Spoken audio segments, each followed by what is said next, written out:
क्या होगा अगर दुनिया के दो मित्र देशों के बीच एक रात में सब कुछ बदल जाए, अगर एक प्रधानमंत्री दूसरे को कमजोर और धोखेबाज कहे। आज हम बात करेंगे इजराइल और ऑस्ट्रेलिया के बीच छिड़े उस राजनयिक युद्ध की जिसने पूरी दुनिया को हैरान कर दिया है। बेंजामिन नेतन्याहू और एंथनी अल्बनीज के बीच यह टकराव कैसे शुरू हुआ और क्यों नेतन्याहू ने ऑस्ट्रेलिया को एक अल्टीमेटम दिया है। 19 अगस्त 2025 की रात जब दुनिया सो रही थी, इजरायली प्रधानमंत्री बेंजामिन नेतन्याहू ने एक ऐसा ट्वीट किया जिसने अंतर्राष्ट्रीय राजनीति में भूकंप ला दिया। उन्होंने लिखा, इतिहास अल्बनीज को उसी रूप में याद रखेगा जो वह है, एक कमजोर राजनेता जिसने इजराइल को धोखा दिया और ऑस्ट्रेलिया के यहूदियों को छोड़ दिया। यह सिर्फ एक ट्वीट नहीं था, यह एक घोषणा थी कि दशकों पुराना दोस्ती का रिश्ता अब खत्म हो गया है। लेकिन इस सब की शुरुआत कैसे हुई, आइए जानते हैं। 11 अगस्त 2025 को ऑस्ट्रेलियाई प्रधानमंत्री एंथनी अल्बनीज ने एक ऐतिहासिक घोषणा की। उन्होंने कहा कि सितंबर में संयुक्त राष्ट्र महासभा में ऑस्ट्रेलिया फिलिस्तीन को एक स्वतंत्र राज्य के रूप में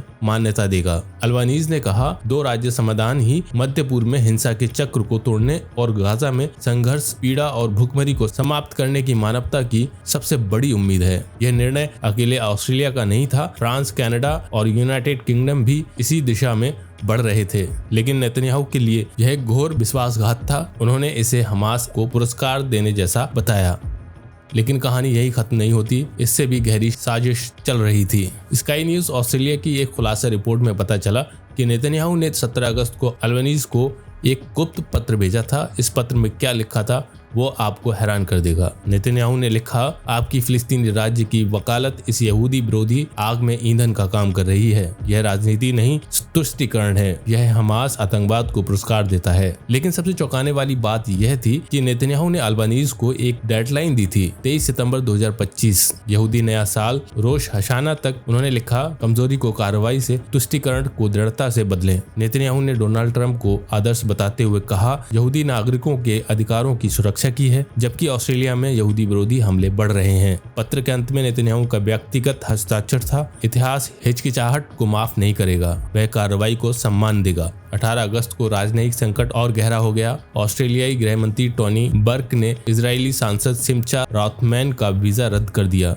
रॉथमैन, जो नेतन्याहू की सरकार के दूर दक्षिणपंथी गठबंधन का सदस्य हैं, ऑस्ट्रेलिया में यहूदी समुदाय के साथ एक एकजुटता दौरा करने वाला था। बर्क ने कहा, अगर आप ऑस्ट्रेलिया में नफरत और विभाजन का संदेश फैलाने आ रहे हैं तो हमें आपकी जरूरत नहीं। इजराइल का जवाब तुरंत आया। विदेश मंत्री गिदोन सार ने ऑस्ट्रेलियाई राजनयिकों के वीजा रद्द कर दिए और कहा कि भविष्य में सभी ऑस्ट्रेलियाई वीजा आवेदनों की सावधानी पूर्वक जांच की जाएगी। सार ने एक्स पर लिखा, जब ऑस्ट्रेलिया में यहूदी विरोध बढ़ रहा है, यहूदी संस्थानों पर हिंसा हो रही है, तब ऑस्ट्रेलियाई सरकार ने इसे और भड़काने का चुनाव किया है। नेतन्याहू के गुस्से की एक वजह यह भी थी कि ऑस्ट्रेलिया में पिछले साल से यहूदी विरोधी हमले तेजी से बढ़े हैं। आंकड़े बताते हैं कि अक्टूबर 2023 से सितंबर 2024 तक 2062 यहूदी विरोधी घटनाएं हुई। पिछले साल के मुकाबले 316% की बढ़ोतरी हुई। मेलबर्न में एक ऐतिहासिक सिनेगॉग में आग लगाई गई, जहां 20 लोग शब्बत का खाना खा रहे थे। इजरायली रेस्टोरेंट पर हमला हुआ, जहां 20 मुखौटाधारी प्रदर्शनकारियों ने IDF को मौत के नारे लगाए। जुलाई 2025 में एक और सिनेगॉग को जलाने की कोशिश की गई। दिसंबर 2024 में मेलबर्न के अदास इजराइल सिनेगॉग को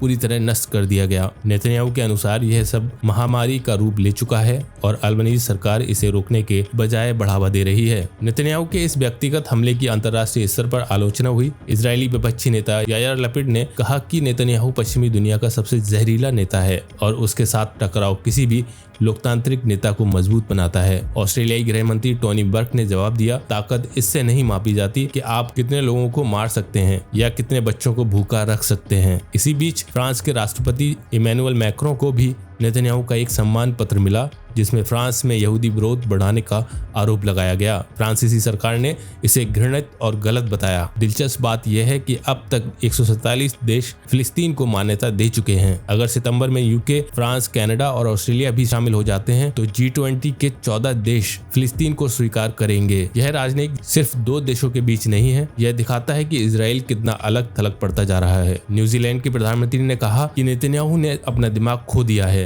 अल्बनीज ने बड़े धैर्य से जवाब दिया, मैं इन बातों को व्यक्तिगत रूप से नहीं लेता, मैं सभी नेताओं के साथ सम्मान से राजनीति करता हूं। 23 सितंबर का डेडलाइन नजदीक आ रहा है। क्या ऑस्ट्रेलिया अपना फैसला बदलेगा? क्या नेतन्याहू की धमकी काम करेगी या फिर यह राजनीतिक तूफान और भी बड़ा रूप लेगा। एक बात तो पक्की है, यह कहानी अभी खत्म नहीं हुई है। कमेंट में बताएं कि आपको क्या लगता है, कौन सही है और कौन गलत। और हमारे चैनल को सब्सक्राइब करना ना भूलें, क्योंकि इस तरह की और भी दिलचस्प अंतर्राष्ट्रीय कहानियां आने वाली हैं। अपने विचार कमेंट में जरूर बताएं और इस वीडियो को अपने दोस्तों के साथ शेयर करना ना भूलें। शुक्रिया।